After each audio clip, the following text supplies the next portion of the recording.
All right, you guys, in this video, I'm gonna tell you how this blaster can go from this to this.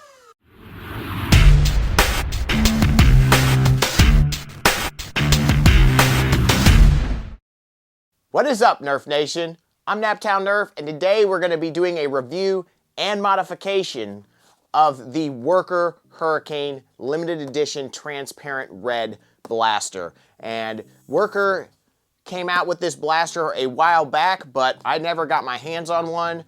I wasn't really a fan of the design, to be honest. It just looked kind of like a dustbuster to me, a miniature dustbuster. I just realized that most of my viewers probably don't know what a dustbuster is. Look it up, kind of interesting. Anyways, I just thought it was a weird looking blaster, but it is a very, very small blaster and can be very practical as a sidearm. So when they came out with a transparent red one, I thought that was pretty cool. So I decided to pick one up, and we're gonna be reviewing this thing, see how well it does in stock form, and then we're gonna put some pretty sweet things inside of this to take it to the next level, and then we'll see its true potential. And I'm pretty sure this thing has some pretty awesome potential. So we're gonna check it out, crack it open, and see what it's got. So normally I go over the box, but there's not a whole lot to go over. There's a lot of Chinese words on here, but it is interesting that they consider this a delicate blaster with ultra practicability.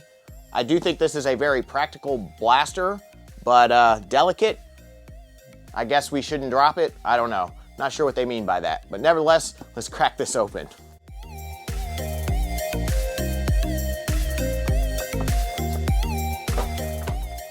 So you get your transparent red Worker Hurricane, and I know everybody wants to know what number I got. This is 443. So they make 1,000 of these. I think they're going from 0 to 999. That's my understanding. But yeah, I got 443. We get some directions, which may be useful in this case because this is a little different kind of stock blaster. So we do have some instructions there. We have something with a lot of Chinese. Oh, these aren't Chinese words on this side. I don't know, some more advertisement junk and a pretty sweet patch. And this only comes with the limited edition version. It even says number 443 on the bottom there. And this is pretty cool. And we're gonna go throw this on a pretty special wall right over here. All right, you guys, let's put this bad boy on the patch wall. Got quite a few patches already on this thing and excited to add some more. If you guys have a patch that you wanna send me, definitely let me know in my DMs at my Facebook page. Then I'll give you an address and you can shoot me one of those. But you better go pick yourself up a Naptown Nerf patch if you don't have one of those. You can find that at the Blaster Core Etsy page, and the link to that is always in the description box. So let's get back to that video. All right, so I've never really held one of these before. I don't think I have, actually. I've seen them, other people use them, but I've never actually held one, and they are actually pretty comfortable. The grip size is small, but comfortable and nice. Does still fit a, adult size hand, so that's good. The transparent red looks awesome. We got our magazine here. It just kind of comes in and out like that. It's a very interesting magazine. If you guys aren't familiar with this blaster, it has a 6-dart, like revolving magazine inside of it. So that's pretty cool. It does shoot full-length darts. So we'll go ahead and throw that back in there if I can figure out how to do it.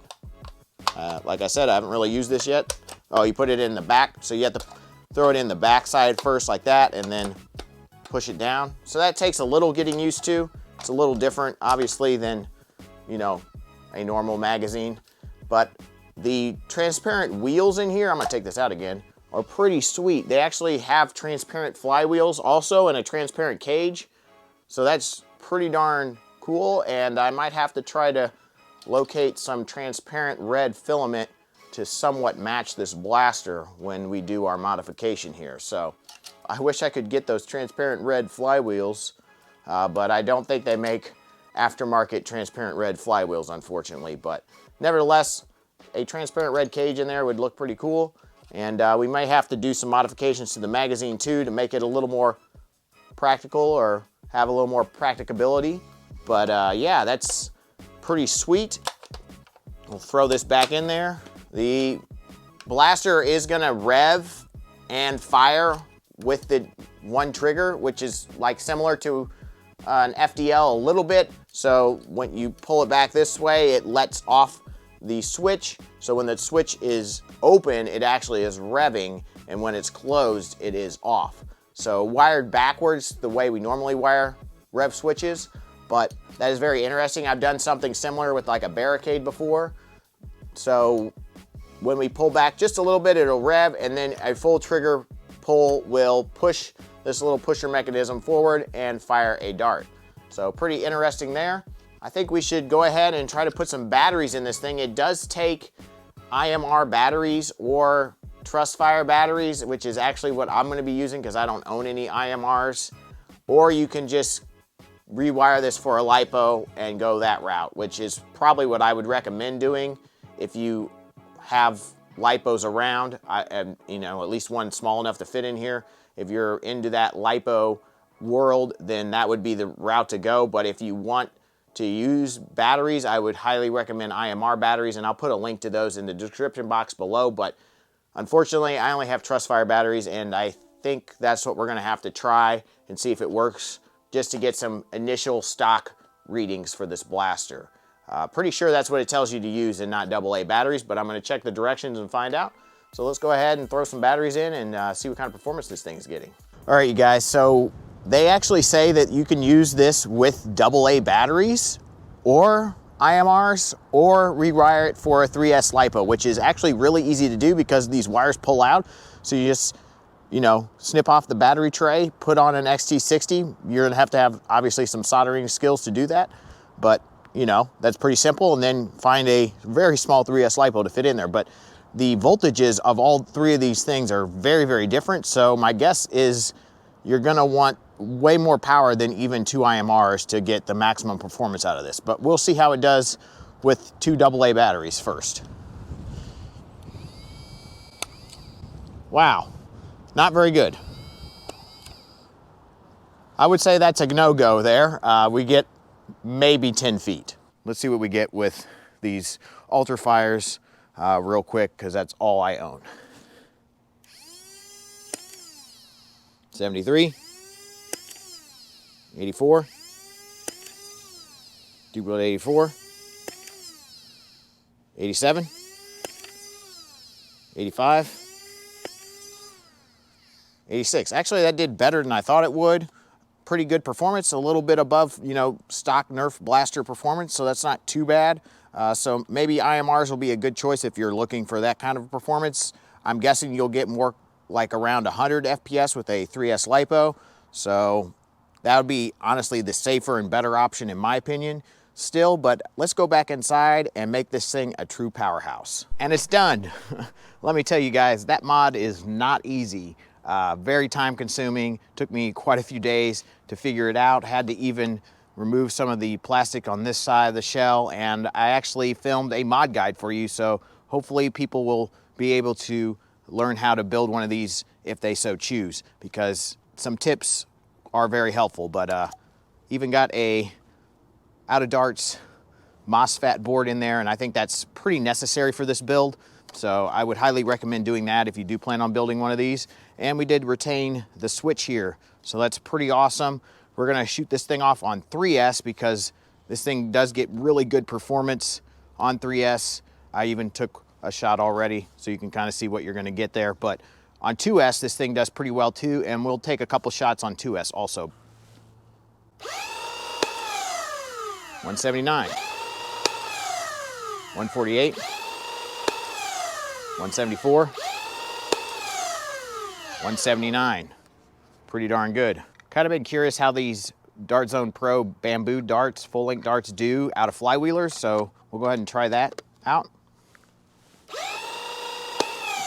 174, 177, 172, and those flew really straight, actually very impressive, so that's good news.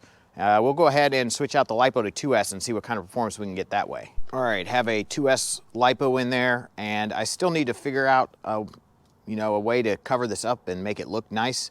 I haven't seen a file for that actually. I know Out of Darts has one on his page, but I don't know if it's big enough to fit this. I think it's mainly made for a voltage alarm, so I'll have to talk to him about that, and hopefully I can get him to share me that file so we can get the colors to match somewhat. So I was also planning on doing a rear loading mod to this, but for whatever reason, the spring, it just didn't like the spring sitting in there.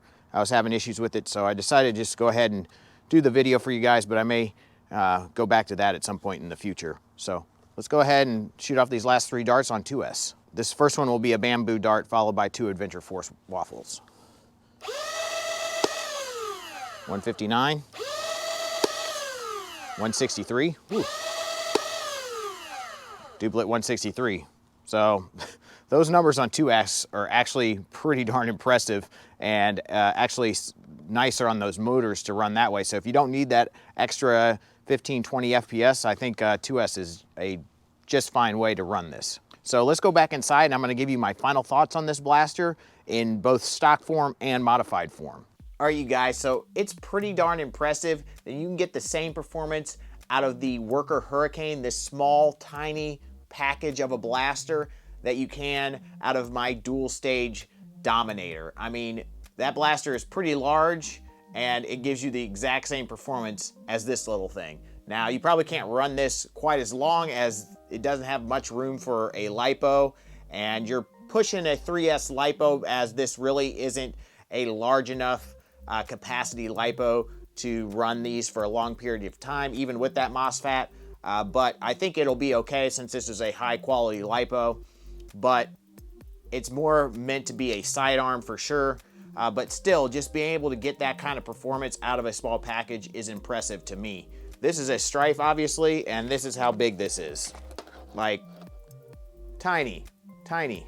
It's smaller than a hammer shot. I mean, it is just a really practical, like they say, practicability. It is a very practical sidearm. It is very small, and hopefully I can find a nice holster for this, or maybe even somehow do one of those magnet holster guys that they've come back out with, the Holdster, but I think it's called something different now.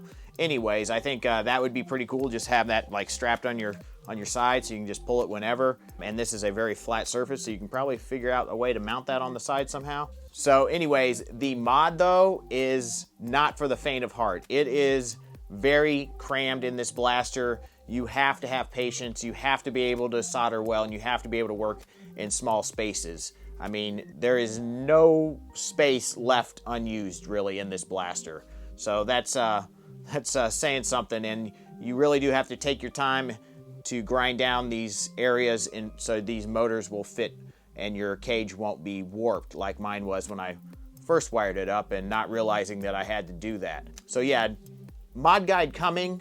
That will take me a little time to edit, but hopefully that will help out people and give you a good look at what I went through to mod this thing, because yeah, it was something. But nevertheless, it turned out awesome. I'm very, very happy with it, and I think this blaster is something that I would recommend picking up if you're okay rewiring it, at least for a 3S LiPo. Just snipping off those wires and soldering up an XT60 and throwing in a, with the stock motors, you can probably run a a decent C rating 500 milliamp LiPo. I have a small one I believe fits in their stock. So this blaster in the limited edition transparent red form is $40. This whole mod is a very expensive mod.